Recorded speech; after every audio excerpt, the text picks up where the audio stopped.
junto ao rio Quebar, se abriram os céus e eu vi visões de Deus. Repete comigo assim.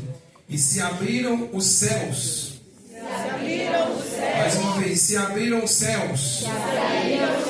E eu vi visões de Deus. Agora deixa eu continuar. E no 5º dia do mês, no 5º ano do cativeiro do rei Joaquim. E para ficar melhor, vamos fazer a leitura do 3º. Diz assim: e veio expressamente a palavra do Senhor a Ezequiel, filho de Buzi, o sacerdote, na terra dos caldeus. Repete comigo: na terra dos caldeus. Na terra dos caldeus. Amém. Junto ao rio Quebar. E ali esteve sobre ele a mão do Senhor. Repete comigo assim: esteve sobre ele. Esteve sobre ele. A mão do Senhor. A mão do Senhor. Mais uma vez: esteve sobre ele. Esteve sobre ele. A mão do Senhor. A mão do Senhor. Agora, capítulo de número 2, versículo 1, diz assim, do mesmo livro, profeta Ezequiel 2, versículo 1. E disse-me: filho do homem, põe-te em pé e falarei contigo.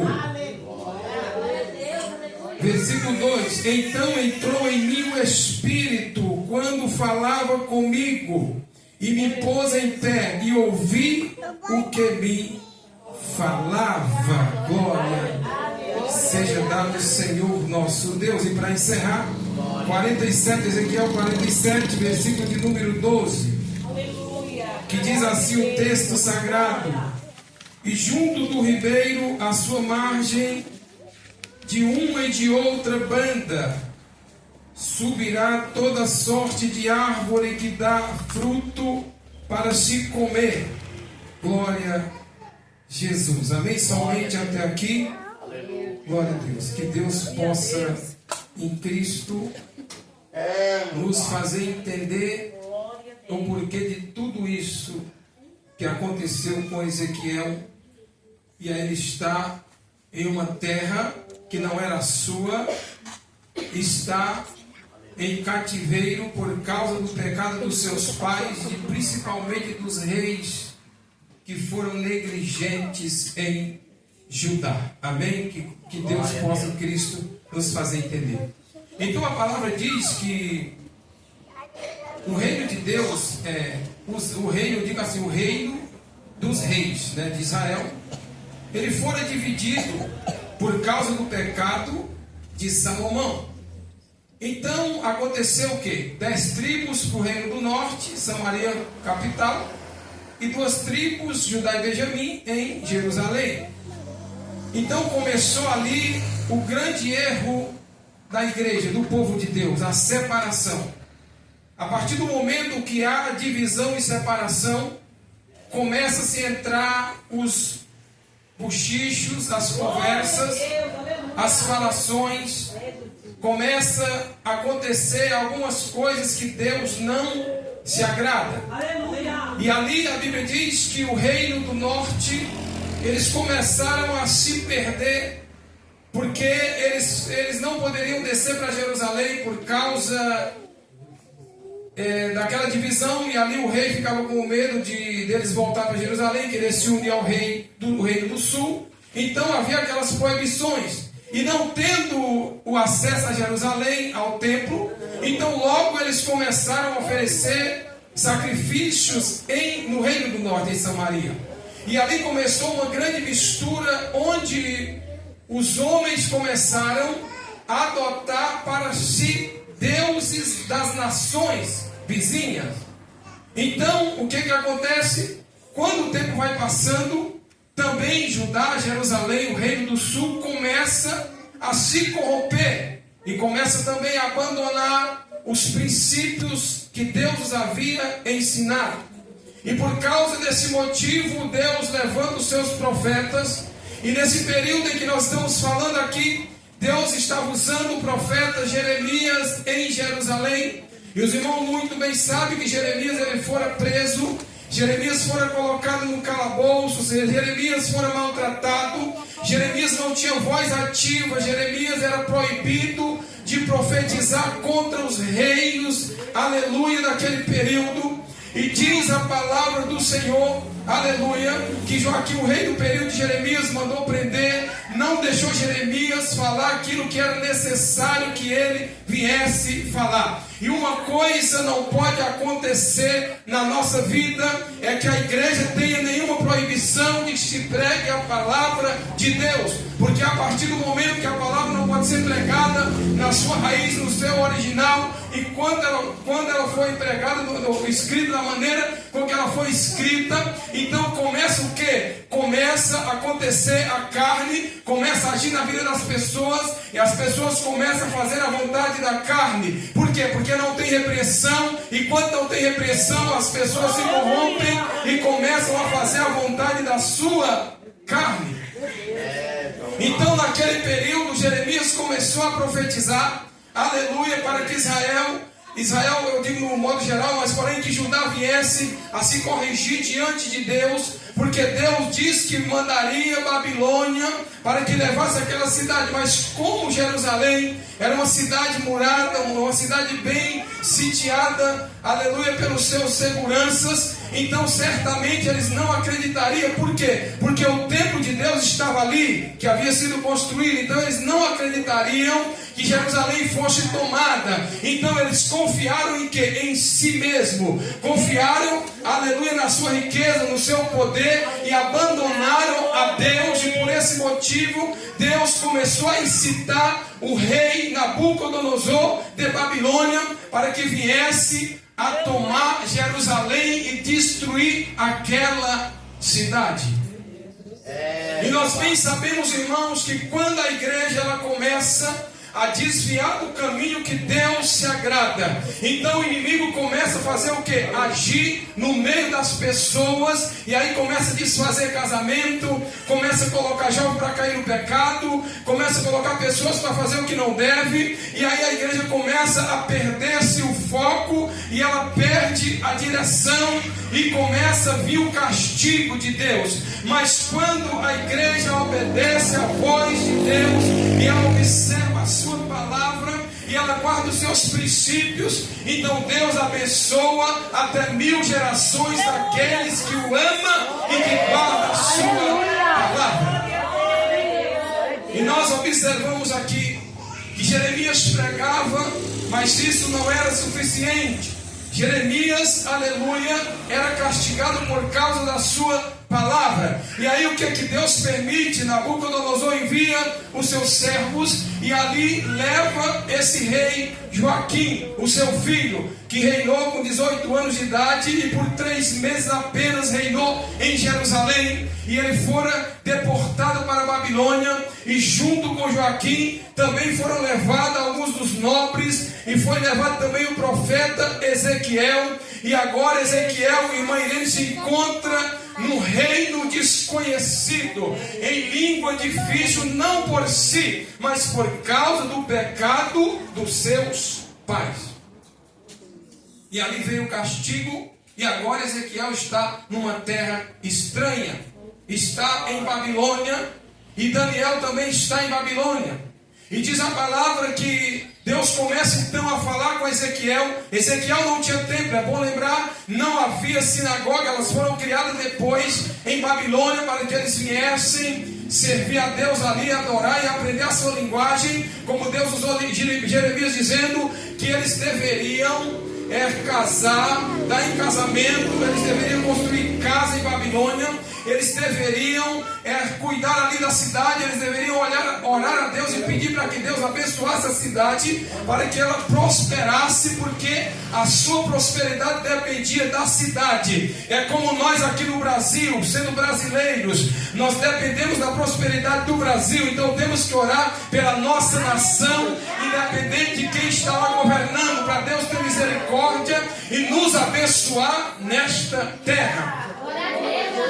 Mas porém naquele período, irmãos, levantavam alguns profetas em Babilônia, e dizia: não, Deus está dizendo que vai tirar nós daqui, que nós vamos voltar para a nossa terra, e nós vamos ser felizes. Aí Deus usa Jeremias lá dizendo: olha, isso é conversa fiada, não acredita nesses homens, porque eu não usei. Eu fico imaginando, irmãos, como que um profeta consegue falar coisa que Deus não mandara falar.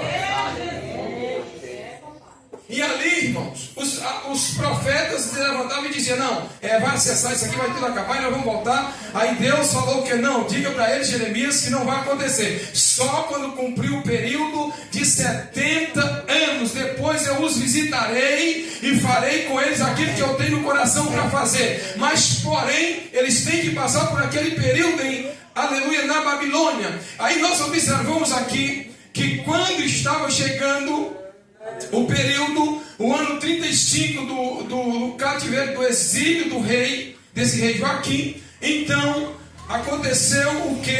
Aconteceu que nesse período do seu exílio lá em Babilônia, Deus ele começa a usar Ezequiel e mostrar para Ezequiel que Deus iria regar novamente a sua cidade, ou seja, com água. Deus ia começar a fazer com que a água viesse fazer nascer novamente árvores através da regação, saindo do templo de Deus. Mas porém o templo de Jerusalém não existe mais, está destruído, aleluia. Mas Deus já sabia, porque ele havia projetado Ciro para reinar na Pérsia e libertar aquele povo. E Ciro disse: olha, o Senhor me ordenou a construir uma casa em Jerusalém. Agora quem tiver coragem que vá e venha para ir até Jerusalém construir. Ou seja, Deus ele usa pessoas que não é da linhagem real. Para quê? Para estabelecer a sua obra sobre a terra.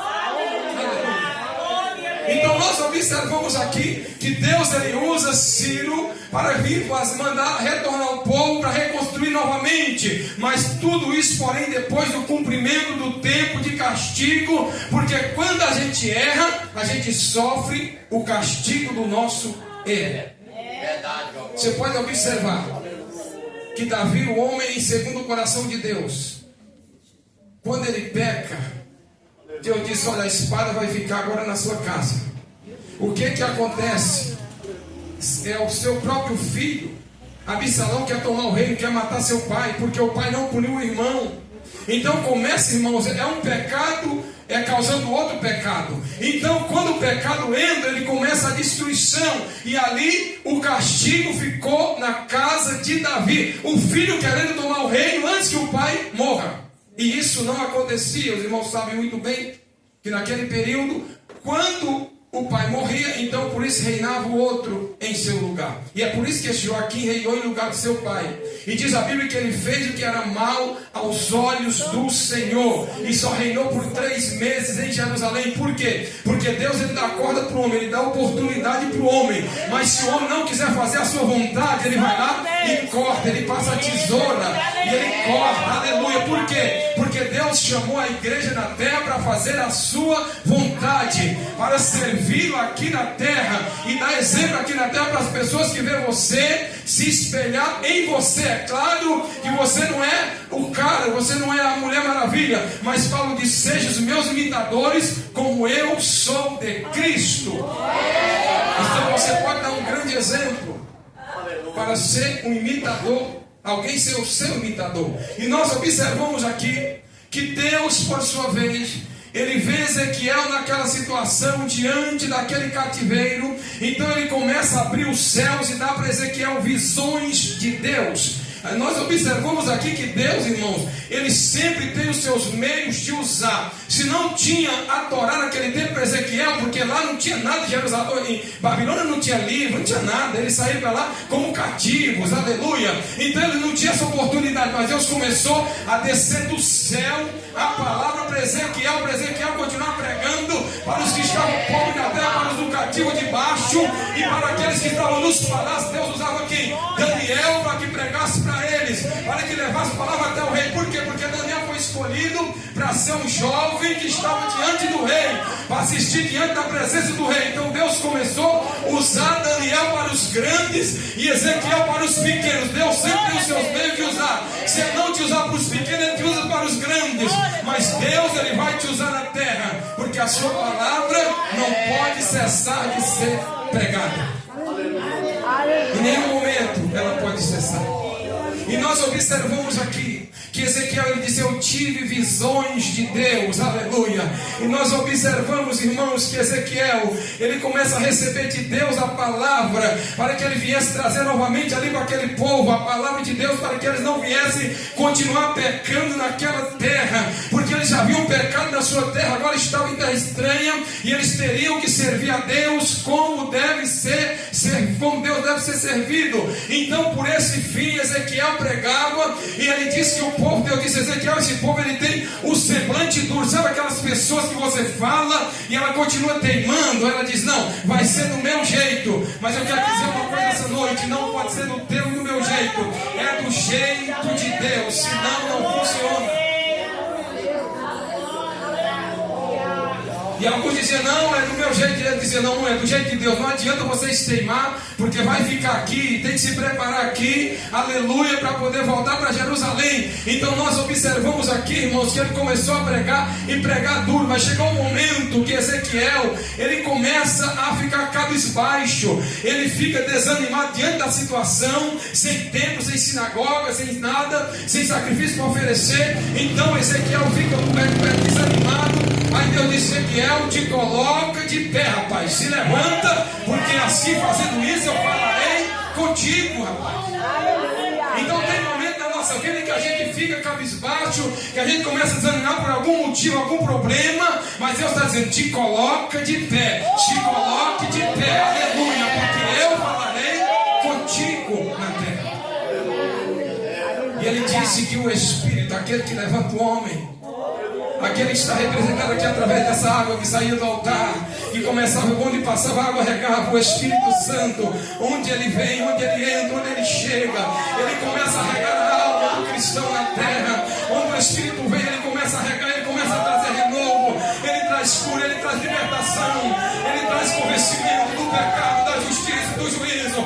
Então abre o coração, dê lugar para esse Espírito entrar na sua vida e fazer morada e deixar te usar na terra, porque ele diz: o Espírito veio sobre mim e ele me colocou de pé. O Espírito levanta o homem na terra, e se você der lugar para ele, ele vai te levantar e ele vai te usar na terra. Para quê? Para exortar essa nação teimosa, para exortar esse povo teimoso e dizer para eles: voltem para o caminho santo, volte para o caminho do Senhor, saiam do pecado, porque aqueles que permanecem no pecado serão lançados nas trevas exteriores, onde haverá pranto e ranger de dentes, aleluia.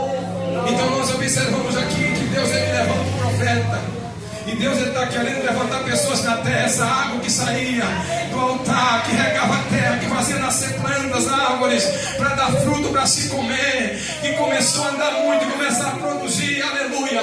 Isso representa o Espírito Santo que sai do altar, o Espírito Santo que desce da glória. Mas ele vem, ele passa pelo altar, ele começa aleluia, a bradar pela nave da igreja, aleluia. Ele começa a encher os irmãos, aleluia. Então a base aqui, aleluia, para nós é o Espírito Santo que desce e levanta o homem na terra, levanta jovem, levanta velho, levanta senhora, levanta pessoa que não tem, aleluia, muita inteligência, sabedoria, mas o Espírito Santo começa a dar sabedoria. Aí você não sabe o que você vai falar, mas o Espírito Santo coloca palavra na tua boca, e esse Espírito Santo, ele está aqui dizendo para mim, para você: se coloca de pé, porque assim falarei contigo na terra, para você anunciar essa palavra. Grande é Jesus. E esse Espírito Santo, ele quer nos levantar.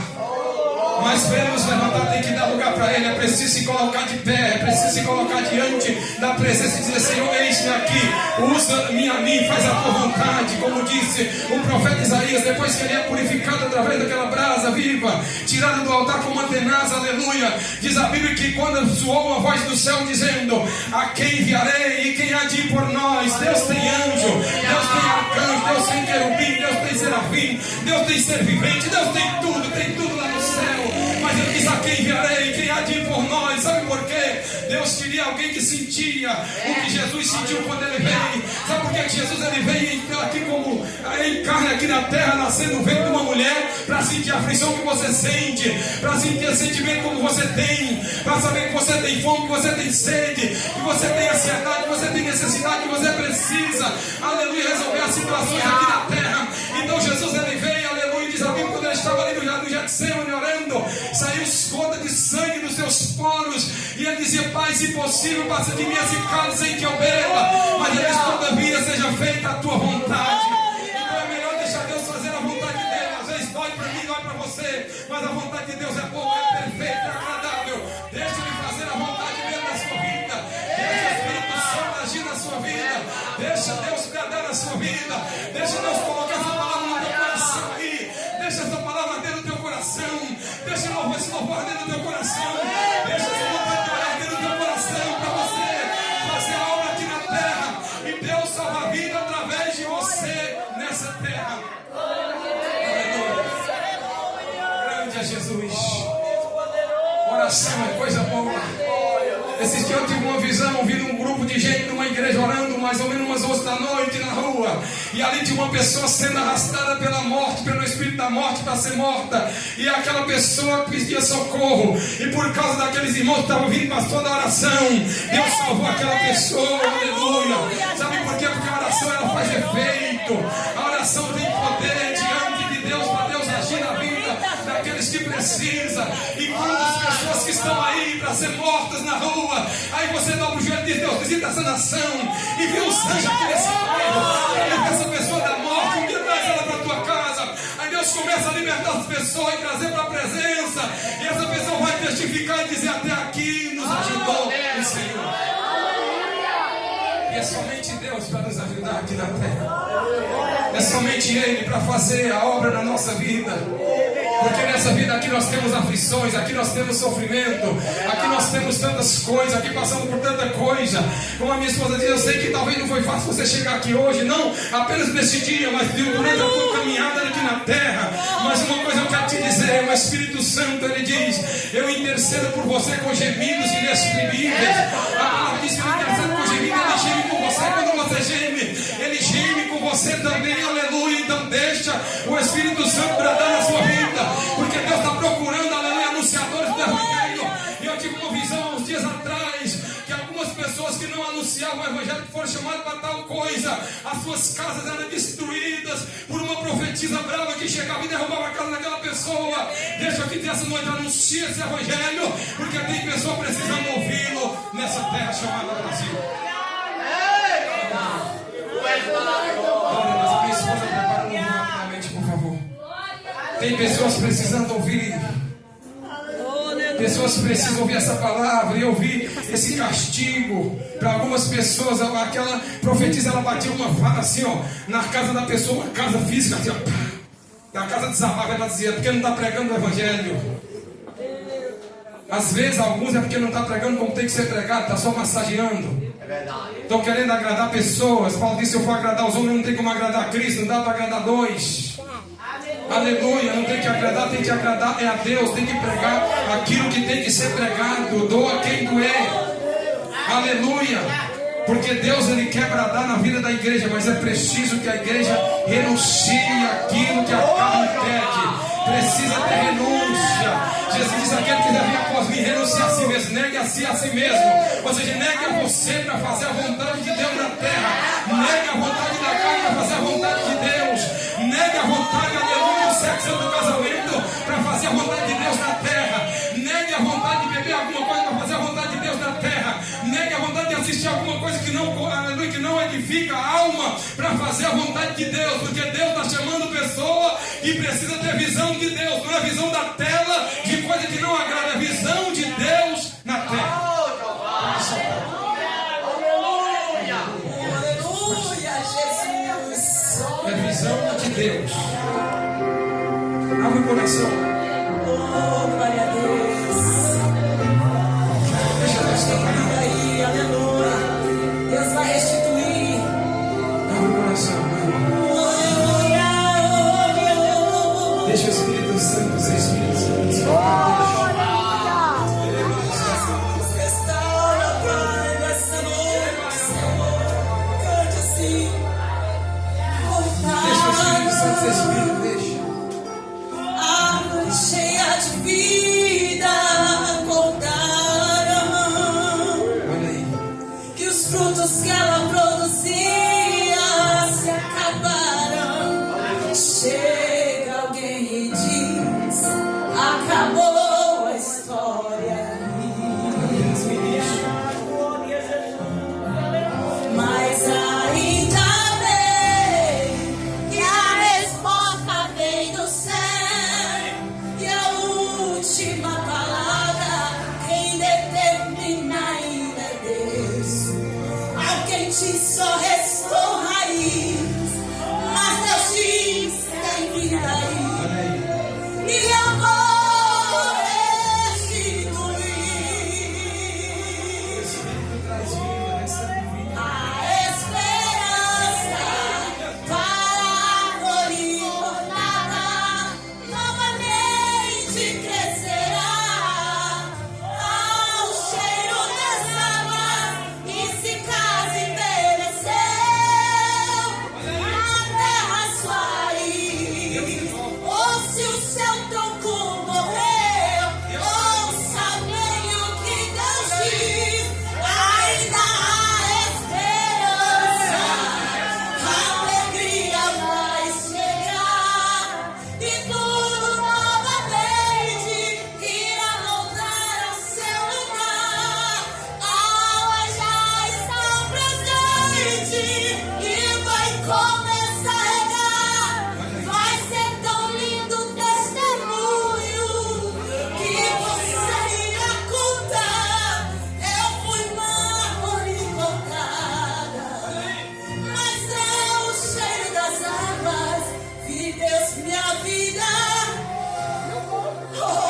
Você pode dizer nessa noite: mas ainda bem que a resposta vem do céu, e a última palavra quem determina ainda é Deus. É o que fala. Alguém diz só restou raiz, mas Deus diz tem vida aí. E eu vou restituir. Ainda há esperança para a árvore cortada, novamente crescerá ao cheiro das águas, e se casa envelheceu na terra sua raiz. Ou se o seu tronco morreu, ouça bem o que Deus diz: ainda há esperança, porque a alegria vai chegar, e tudo novamente irá voltar ao seu lugar. É que a água está presente e vai começar a regar. Vai ser tão lindo o testemunho que você irá contar, dizendo: eu fui uma árvore cortada, mas ao cheiro, o quê? E Deus minha vida é. Agora você vai declarar o que Deus fez por você. Restaurou meus sonhos, restaurou a minha fé, e sobre a minha saúde Ele me colocou de pé. Restaurou a minha casa e toda a minha família, e hoje todos nós o servimos com alegria.